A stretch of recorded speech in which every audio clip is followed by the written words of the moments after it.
In Japan's snow country, winter wasn't just cold, it was deadly. Yet centuries ago, one village engineered a roof so clever it could melt the snow from the inside.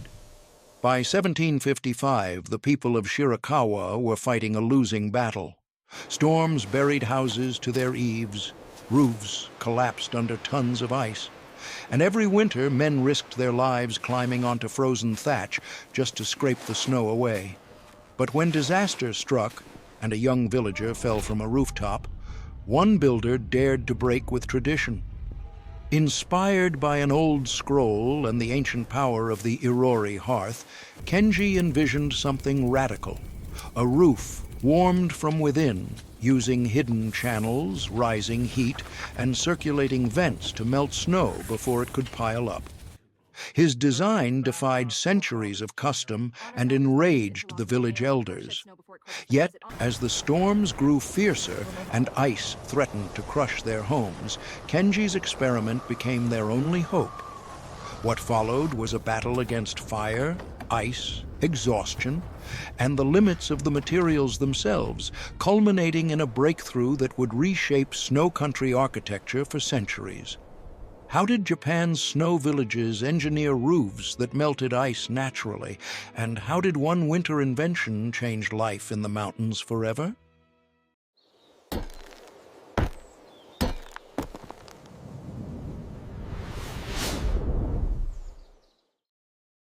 The year is 1755. In the remote mountain village of Shirakawa, nestled deep in the heart of Japan's snow country, the first snows of winter have begun to fall. For the villagers, this is a time of both beauty and trepidation. The snow, which will soon blanket the landscape in a thick white mantle, is a source of life-giving water in the spring.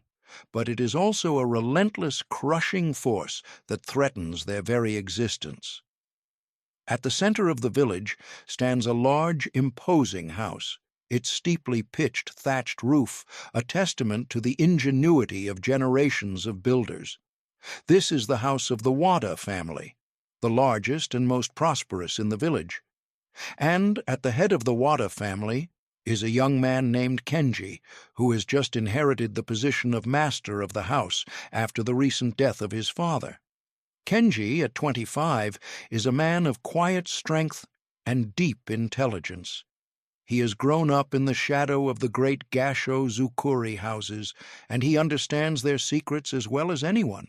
He knows how the massive timber frames are joined together without a single nail, how the thick thatched roofs are woven from bundles of Suzuki grass, how the houses are oriented to face the north and south, to withstand the fierce winds that sweep through the valley.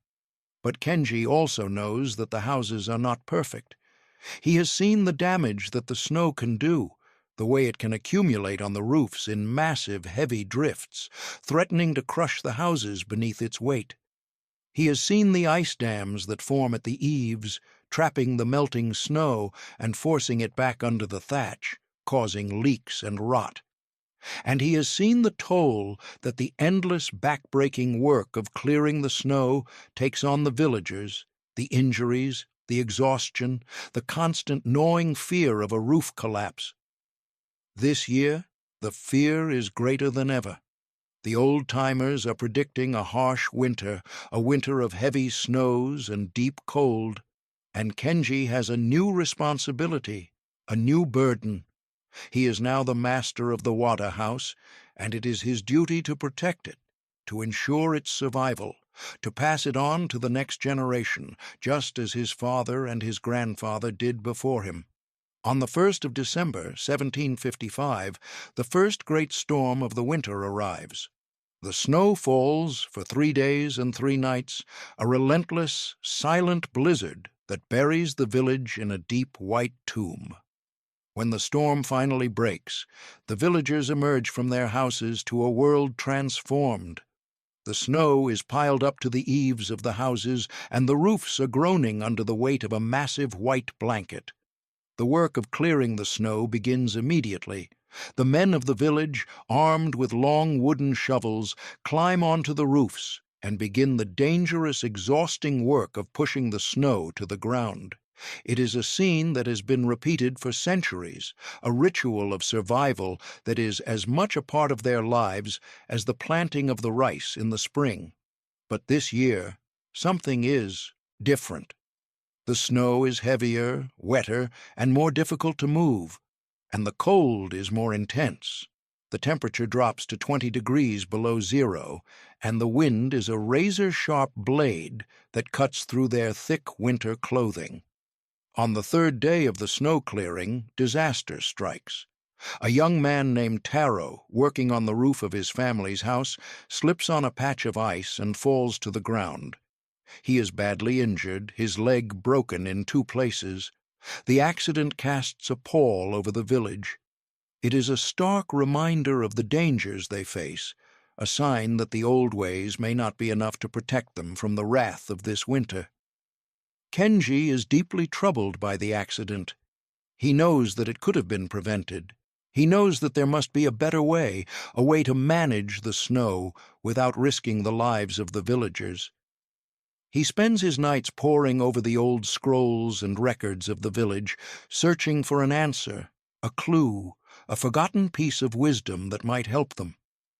He finds it in an old, tattered scroll, a document that dates back to the early days of the village, to the time of the first settlers. The scroll describes a different kind of roof, a roof that was not just a passive barrier against the snow, but an active participant in its management. It describes a roof that was heated from within, a roof that could melt the snow as it fell, preventing it from accumulating in dangerous drifts. The scroll is vague, its language archaic and difficult to understand, but it speaks of a system of channels and vents, of a way to capture the heat from the irori, the sunken hearth that is the heart of every Gasho-zukuri house, and to direct it into the attic space, to warm the underside of the roof. Kenji is electrified by the idea. It is a radical concept, a departure from centuries of tradition. But it is also a solution, a way to fight back against the snow, to turn the house itself into a weapon in the war against winter. He takes his idea to the elders of the village. They are skeptical, as he knew they would be. They are men of tradition, men who believe in the old ways. The roof is for keeping the heat in, not for letting it out, says one of the elders, a man named Jiro. You will waste the precious heat from the fire, and we will all freeze. We will not waste the heat, Kenji explains patiently. We will use it. We will use it to melt the snow, to protect the roofs, to save the lives of our people. He builds a small model of his proposed system, a miniature roof section with a tiny irori beneath it. He demonstrates how the heat from the irori rises into the attic space, how it warms the underside of the roof, how it melts the snow that he has piled on top. The elders are impressed, but they are not convinced. The risks are too great. The cost is too high. The traditions are too strong. They forbid him from making any changes to the Wada house, the largest and most important house in the village. But Kenji is not deterred. He is a man of quiet determination, a man who is not afraid to challenge the old ways when they are no longer working. He will not risk the Wada house, but he will not abandon his idea. He will build a new house, a smaller house, an experimental house. He will build a house that will prove the truth of his vision. He chooses a site on the edge of the village, a place where an old abandoned house once stood. He gathers a small group of young, like-minded villagers, men who are also tired of the endless, dangerous work of clearing the snow. And together they begin to build. The work is hard, and the winter is unforgiving. They have to dig the foundations in the frozen ground, fell the timber in the snow-covered forests, and gather the stones from the icy river. They are ridiculed by the other villagers who call them fools and dreamers, but they are united by a common purpose, a shared vision of a better future. As the winter deepens, the new house begins to take shape. It is a strange-looking house. with a roof that is a complex web of channels and vents. The villagers watch with a mixture of curiosity and scorn. They do not know that they are witnessing the birth of a revolution that will change the face of their village forever. The race against the snow has begun. The battle for the warm roof is about to enter its most critical phase. The future of Shirakawa hangs in the balance. The question is no longer whether the old ways are enough, but whether the new ways can be born in time. The snow is falling, and the fate of the village is being written in the heart of a young, determined builder. The house will be their salvation or their folly. The answer lies in the fire and in the snow. The two great forces of their world are about to meet in a battle that will decide the future of them all. Part 2. The spring of 1756 arrived with a great sense of urgency. The snows began to melt in March, and by the 1st of April the ground was clear enough to begin the real work of building the new house. Kenji and his small team of volunteers worked from dawn until dusk, their days filled with the sounds of axes and adzes, the smell of fresh-cut timber, and the shared sense of purpose that comes from building something new. The design of the house was a radical departure from the traditional gassho zukuri. The foundation was the same, a series of large stones driven deep into the earth, a technique known as ishiba kachi. The timber frame was also similar, a massive structure of interlocking beams and posts, joined together with a precision that was the hallmark of Japanese carpentry. But the roof, the heart of Kenji's innovation, was entirely different. Instead of a simple, open attic space, Kenji designed a complex system of channels and vents, a kind of circulatory system for the house. The heat from the irori, the sunken hearth in the center of the living space, would be captured and directed into this system. The smoke would be vented out through a separate flue, but the heat, the precious, life-giving heat, would be ducted into the attic space, where it would circulate beneath the roof, warming the thatch and melting the snow. The key to the system was a large, flat stone that was placed directly over the irori. This stone, which Kenji called the heat stone, would absorb the intense heat of the charcoal fire. The air around the stone would be heated, and this hot air would then be drawn into a network of bamboo pipes that ran up into the attic. The pipes were carefully arranged to distribute the heat evenly across the entire underside of the roof. Small, adjustable vents, made of wood, would allow Kenji to control the flow of hot air, directing it to the areas where it was most needed. It was a brilliant design, but it was also incredibly complex and difficult to build. The bamboo pipes had to be perfectly joined and sealed to prevent leaks. The vents had to be precisely calibrated, and the entire system had to be integrated into the traditional timber frame of the house without compromising its structural integrity.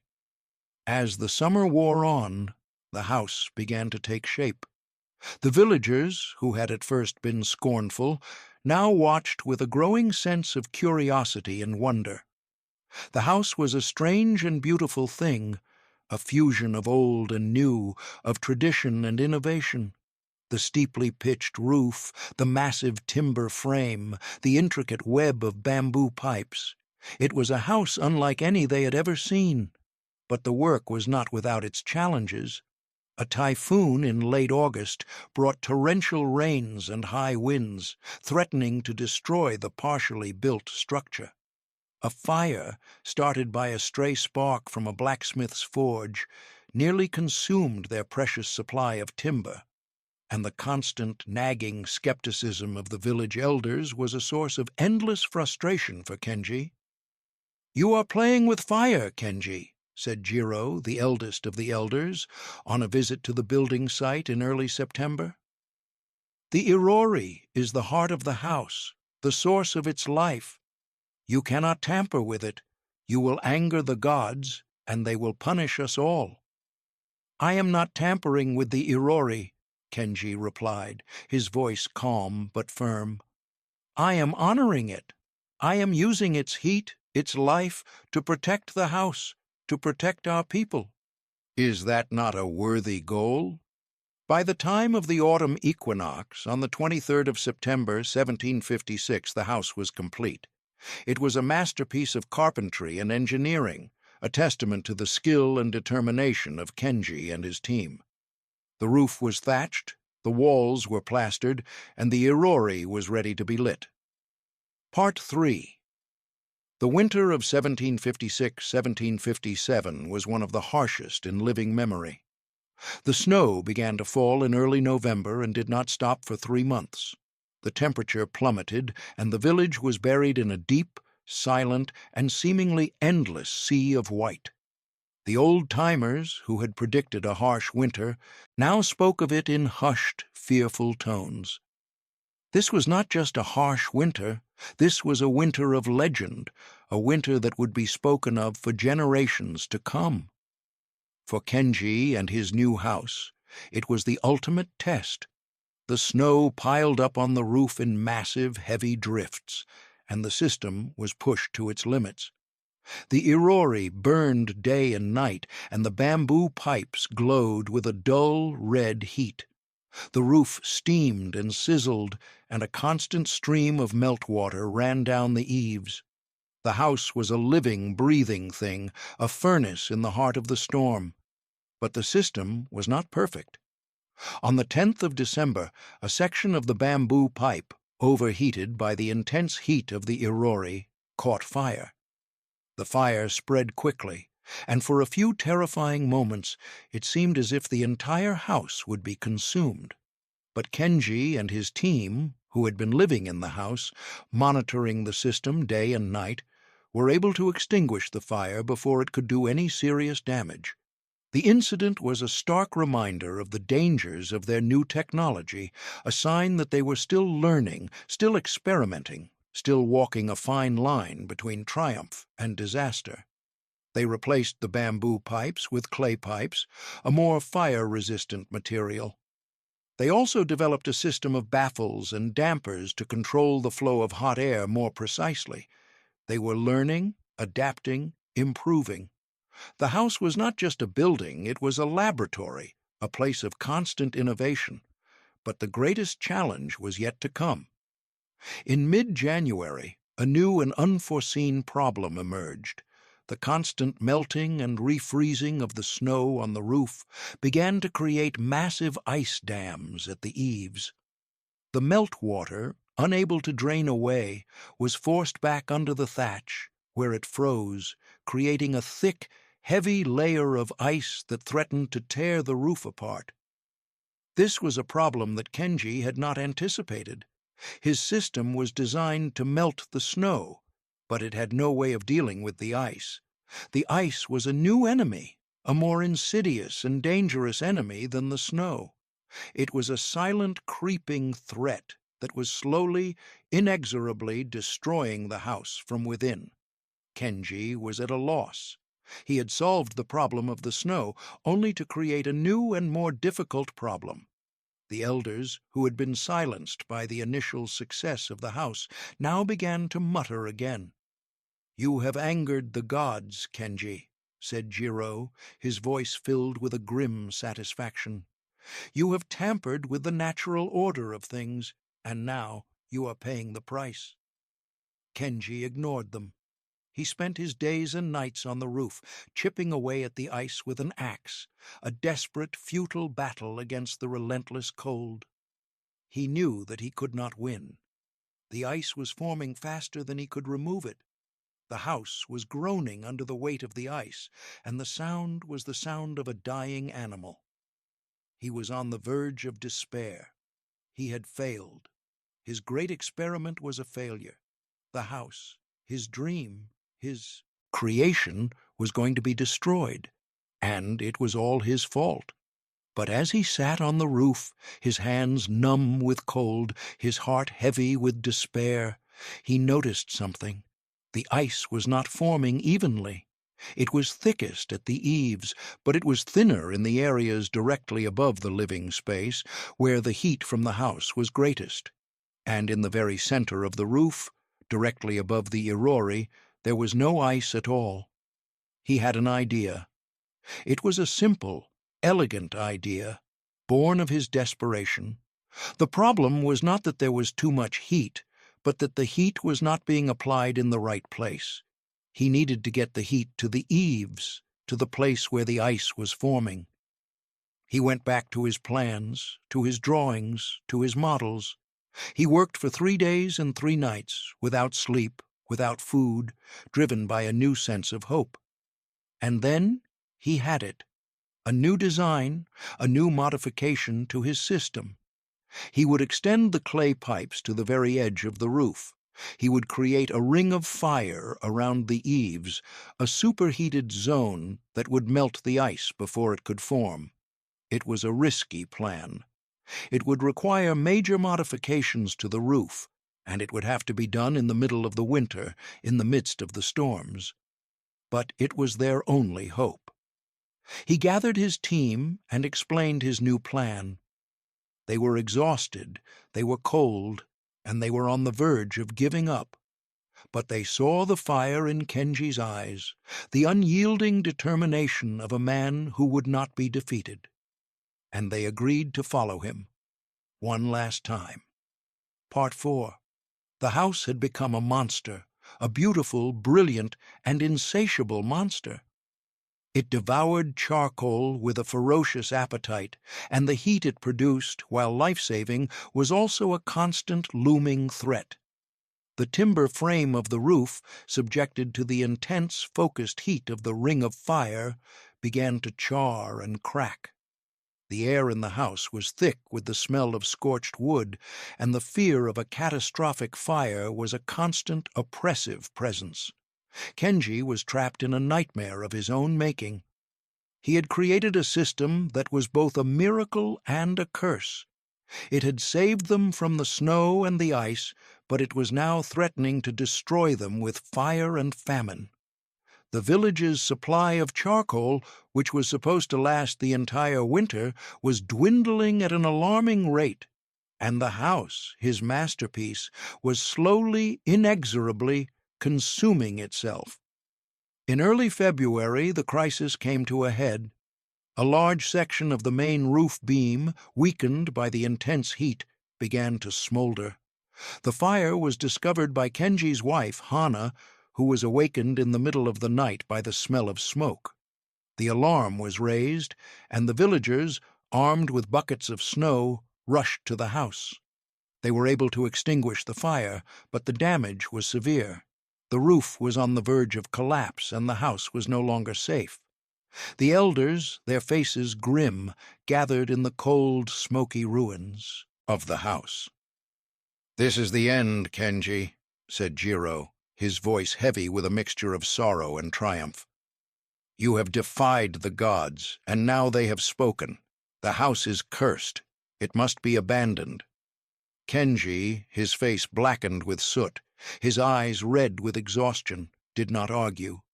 He had failed. He had led his people to the brink of disaster, and he had no more answers, no more ideas, no more hope.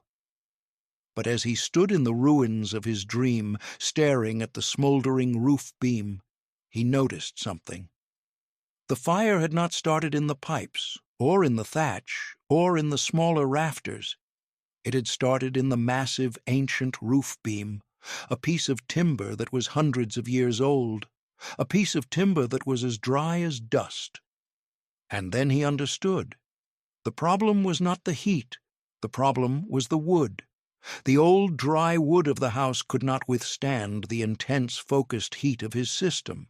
He needed a different kind of material, a material that could absorb and distribute the heat without burning, a material that could act as a buffer between the fire and the wood. He thought of the Irori, of the great stone hearth that was the heart of the house. He thought of the heat stone, the massive flat stone that he had placed over the fire to absorb its heat.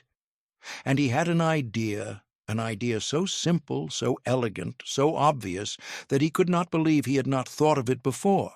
He would use stone, He would encase the clay pipes in a layer of stone, creating a composite material that would combine the heat-conducting properties of the clay with the heat-absorbing and heat-distributing properties of the stone.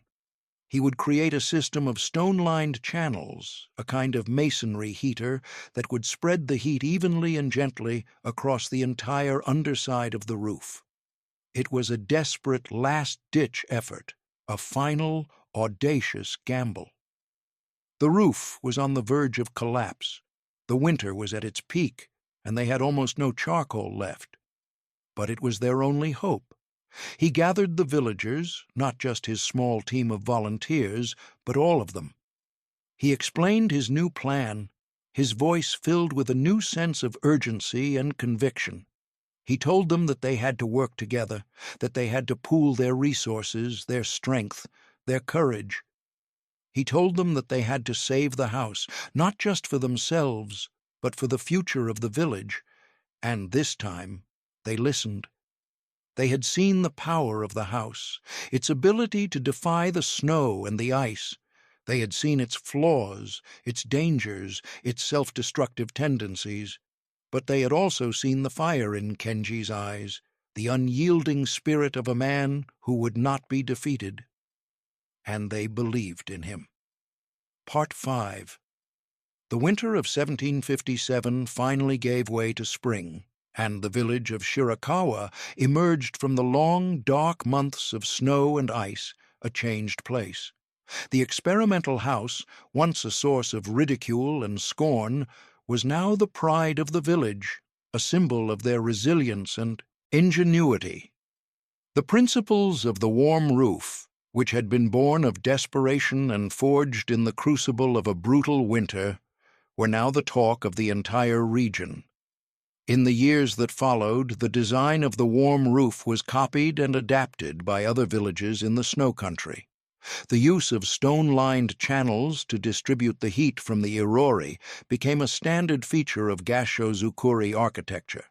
The techniques were refined and improved, and the warm roof became a key element in the survival and prosperity of the mountain communities.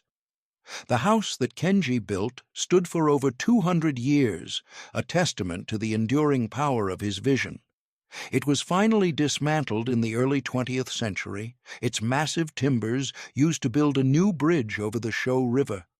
But its legacy lived on, in the houses that it had inspired, in the stories that were told about it, in the quiet, unyielding spirit of a people who had learned to live in harmony with one of the most challenging environments on Earth.